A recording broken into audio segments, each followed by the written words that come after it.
Begin with new explosive evidence in the case against the parents of Michigan school shooter Ethan Crumbley. Text messages sent by James and Jennifer Crumbley and testimony from people they confided in presented in court today, revealing what prosecutors are calling major red flags that these parents allegedly knew their son was disturbed, saw the warning signs, and did not do enough to stop him. Ethan Crumbley faces 24 charges in the attack that killed 4 of his classmates. But prosecutors are focused right now on trying to prove something rare, that the parents of the mass shooter are guilty of involuntary manslaughter. Correspondent Kelly Beeson joining us live tonight with more from today's hearing. Well, Marnie, the prosecutor said she aimed to show that the Crumbleys committed gross negligence and had an obligation to protect the community. The couple's accused of making a gun accessible to their son, Ethan Crumbley, and failing to intervene when the 15-year-old showed possible signs of mental distress. It's been more than 2 months since 15-year-old Ethan Crumbley allegedly opened fire at Oxford High School, killing 4 students and injuring 7 others. Today, his parents, James and Jennifer Crumbley, back in court, charged with involuntary manslaughter. Now a Michigan judge is hearing evidence to determine if the pair will face trial. The prosecutor said she aimed to show that the Crumbleys committed gross negligence and had an obligation to protect the community.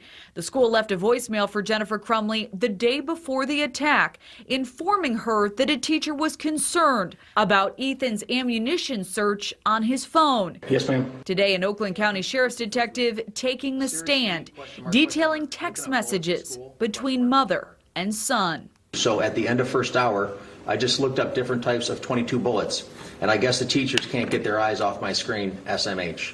What does SMH mean? Generally it means shake my head. Okay. And what was Jennifer Crumbley's response to that? LOL, I'm not mad.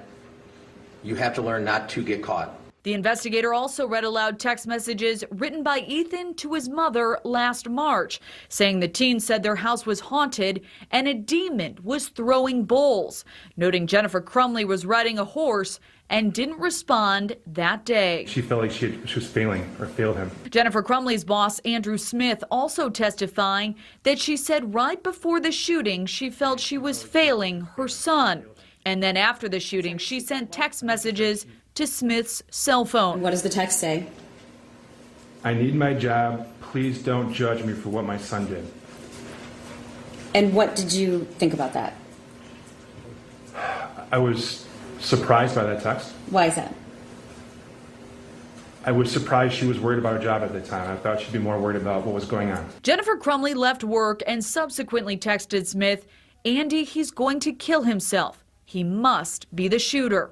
Attorneys for the Crumbleys insist that the couple didn't know that a shooting was in the works and didn't make the gun easy to find at home.